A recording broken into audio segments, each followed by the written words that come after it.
Órale, bienvenidos al Club de los Lectores Muermos.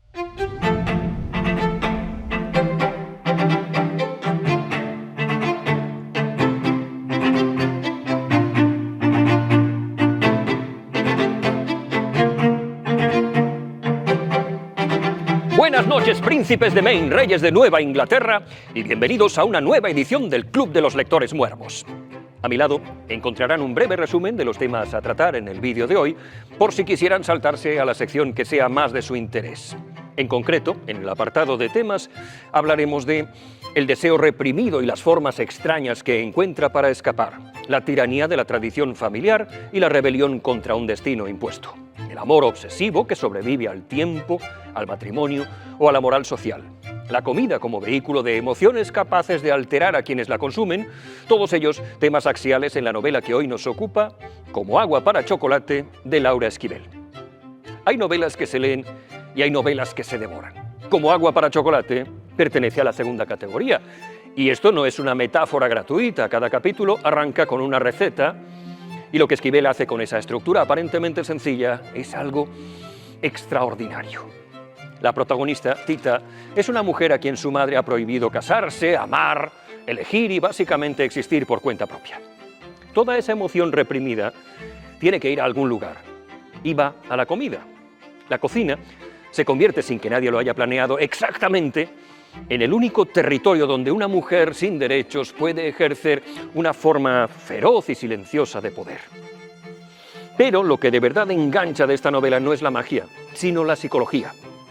Esquivel dibuja con una precisión inquietante cómo funciona una familia donde el amor se administra como castigo, cómo las tradiciones crueles sobreviven generación tras generación porque nadie se atreve a mirarlas de frente, y cómo el deseo aplastado no desaparece, sino que se transforma en algo más denso y más peligroso.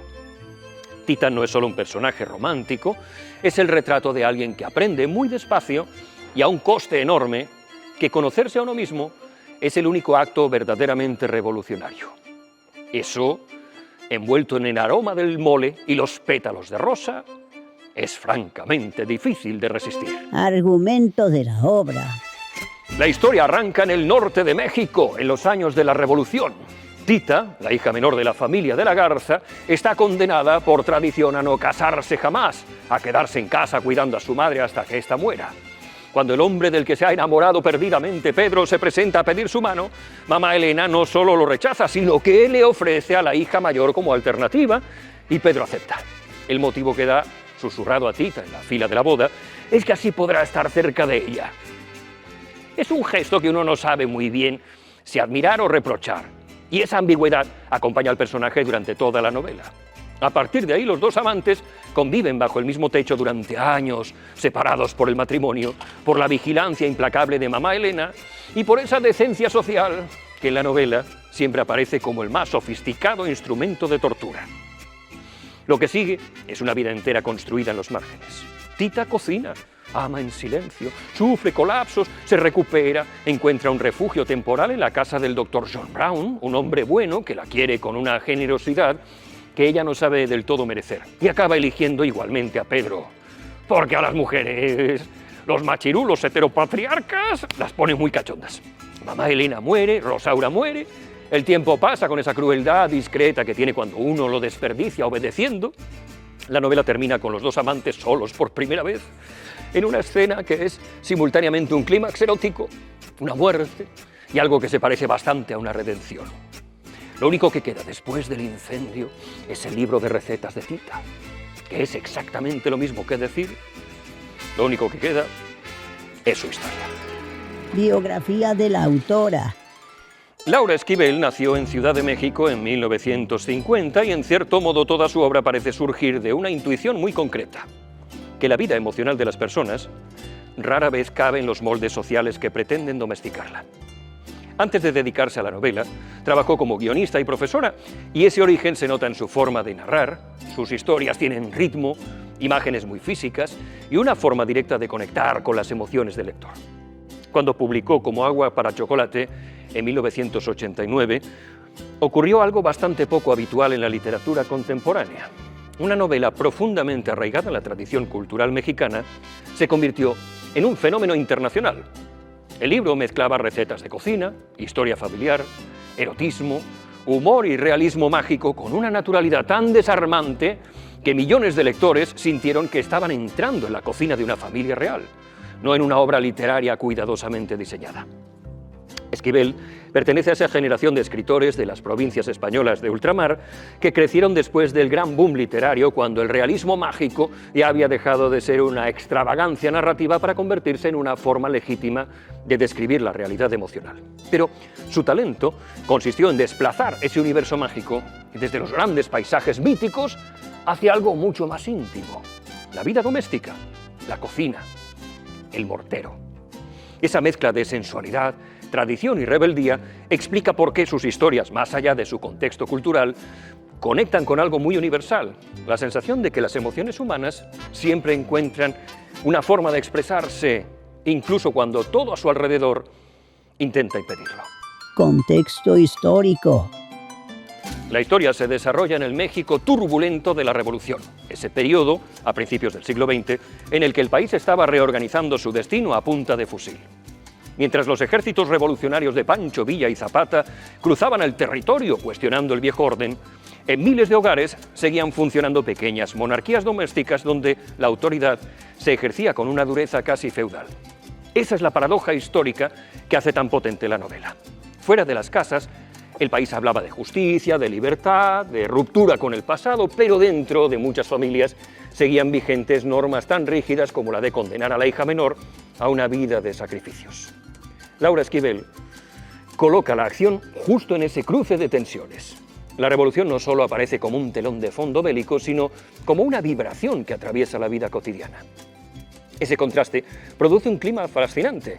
Mientras México intenta reinventarse como nación, los personajes luchan por algo igual de radical en una escala más íntima: la posibilidad de reinventar su propia vida. Y es en ese choque entre historia pública y drama privado donde la novela encuentra su verdadera temperatura emocional.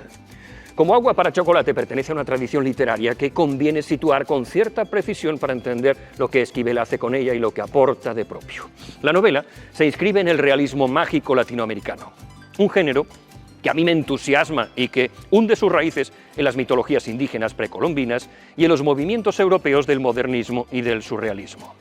Su origen suele asociarse al argentino Jorge Luis Borges, que fue el primero en disolver sistemáticamente la frontera entre fantasía y realidad en sus colecciones de cuentos. Pero fue el colombiano Gabriel García Márquez quien llevó el género a la atención internacional, sobre todo con 100 años de soledad, donde estableció una de las reglas fundamentales del realismo mágico: los personajes nunca se sorprenden ante los sucesos paranormales, sino que los absorben con naturalidad dentro de la lógica de su vida cotidiana.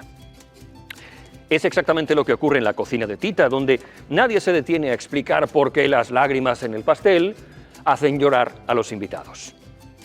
Dentro de ese linaje, Esquivel dialoga de forma especialmente cercana con la chilena Isabel Allende, cuya novela, La casa de los espíritus, comparte con Como agua para chocolate el protagonismo femenino multigeneracional y cierta forma de entender el sufrimiento como materia narrativa. La diferencia brutal es del temperamento. Allende es más sombría, más política, mientras que Esquivel inclina la balanza hacia el romance y permite que sus personajes sean recompensados por amar bien. También merece mención la propia obra posterior de Esquivel, que guarda una coherencia temática notable con esta novela. En su memoir, Entre dos fuegos, exploró su relación personal con la cocina y las mujeres que le transmitieron ese conocimiento. Y en El deseo de los dedos, en el año 2001, volvió a indagar en la vida interior de personajes marcados por la comunicación emocional y la pérdida. Temas: el deseo reprimido y las formas extrañas que encuentra para escapar. En esta novela, el deseo no desaparece cuando se reprime. Se limita a cambiar de forma. Y ahí está la verdadera inteligencia del relato. A Tita le prohíben amar, le prohíben casarse y en esencia le prohíben ser ella, tener una vida propia. Pero esa energía emocional no se evapora, sino que se desplaza, se infiltra en la cocina, en los platos que prepara, en los aromas que invaden la casa, hasta el punto de que quienes comen su comida terminan experimentando aquello que ella no puede expresar abiertamente: pasión, melancolía, deseo, nostalgia. Laura Esquivel está describiendo de forma casi literal uno de los mecanismos más estudiados por la psicología, la sublimación. La sublimación es aquello que hace que una anciana amargada, a la que hace 50 años que no le echan un buen polvo, se dedique a coleccionar búhos. Los búhos sustituyen o de algún modo sacian su apetito sexual. Freud observó que cuando un impulso poderoso no puede expresarse de manera directa, la mente encuentra rutas alternativas para liberarlo. El deseo reprimido no llega a morir, sino que se filtra en el arte, en el trabajo, en la religión. Por ejemplo, personas con muchas ganas de matar a la gente y en esencia violentas se convierten en cirujanos. En este caso, un plato de codornices con pétalos de rosa es capaz de provocar una especie de fiebre erótica colectiva. Pero la novela va un paso más allá de la teoría freudiana. Lo que sugiere es que las emociones humanas tienen una naturaleza casi física, como si fueran una forma de energía que necesita circular. Cuando una sociedad intenta sellar todas las válvulas, las normas familiares, la obediencia, el honor, la tradición, la religión, esa energía no se vuelve dócil, sino que se vuelve extraña. Y ahí está la ironía feroz de la historia.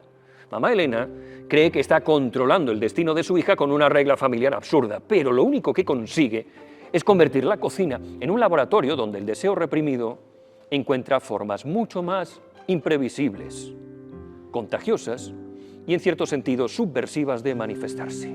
La tiranía de la tradición familiar y la rebelión contra un destino impuesto. En el corazón de la novela hay una idea brutalmente simple. La tradición puede convertirse en una forma perfectamente respetable de tiranía.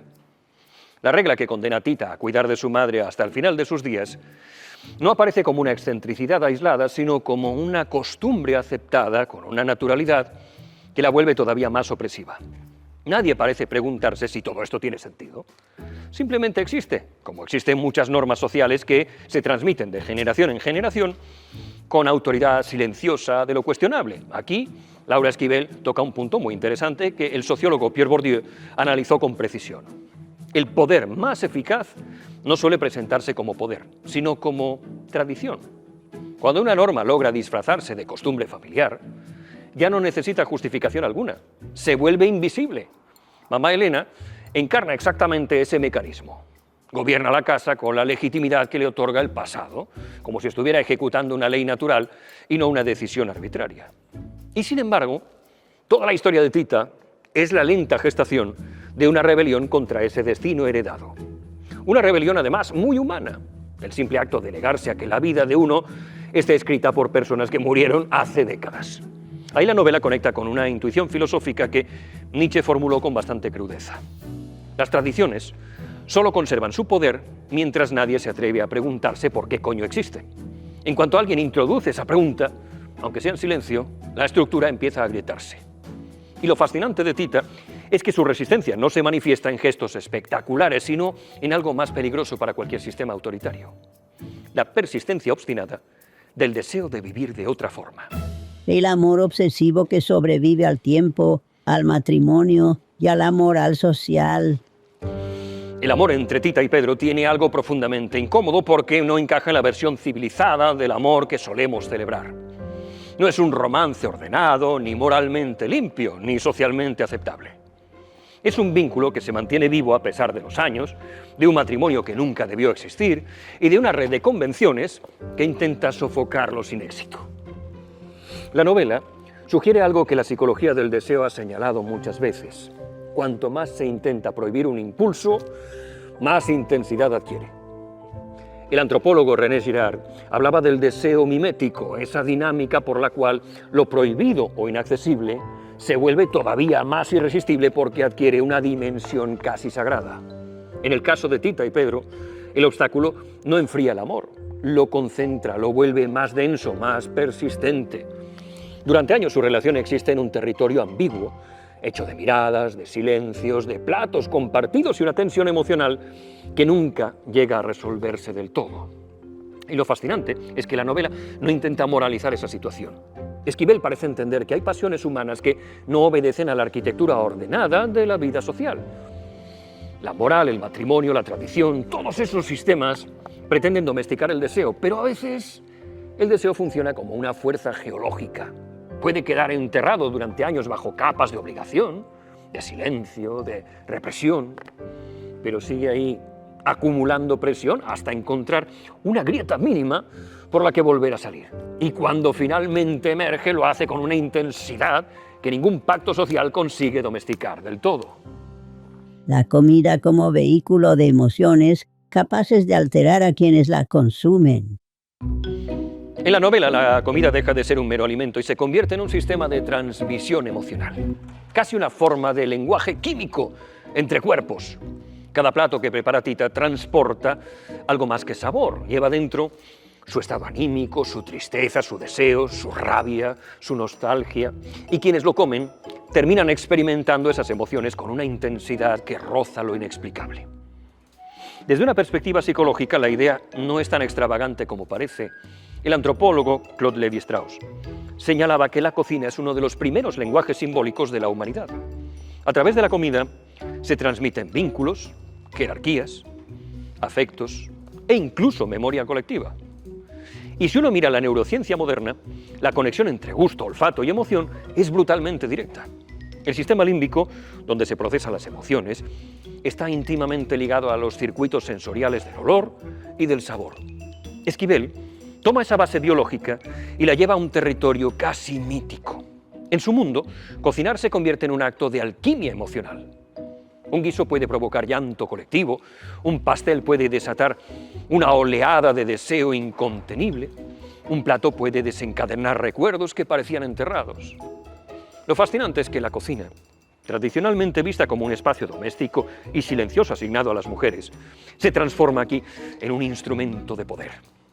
Cuando a Tita le niegan la palabra y la libertad, su forma de intervenir en el mundo pasa por aquello que todos necesitan para sobrevivir: la comida.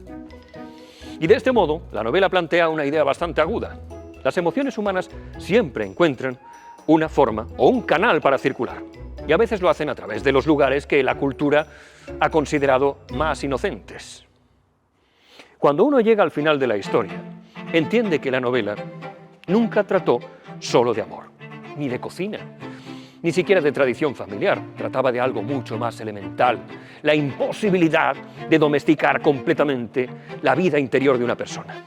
Todas las estructuras que rodean a Tita, la autoridad materna, las normas sociales, el matrimonio, la moral, intentan reducir su existencia a una función obediente dentro de la familia. Pero las emociones humanas funcionan con una lógica muy diferente a las normas. Spinoza hablaba del conatus, esa fuerza básica que empuja a todo ser vivo a perseverar en su propia naturaleza, a desplegar lo que realmente uno es. En la novela, esa fuerza se manifiesta en forma de deseo, de memoria, de platos que hierven en la cocina cargados de sentimientos imposibles de contener. Y ahí reside la sensación final que deja la historia. Las sociedades pueden imponer silencios, prohibiciones y destinos prefabricados, pero siempre existe algo en el interior de las personas que termina desbordando esos momentos. A veces lo hace con una rebelión abierta, otras, como ocurre aquí, con el aroma persistente de un plato que recuerda a todos que las emociones, cuando son auténticas, nunca aceptan quedarse encerradas demasiado tiempo. Hasta aquí una nueva edición del Club de los Lectores Muermos. Mientras esperamos próximas ediciones, ya saben que seguiré publicando vídeos innecesarios en esta roca en mitad del Mediterráneo, que es toda mi verdad. Hasta que nos volvamos a ver, bendiciones y buenas noches.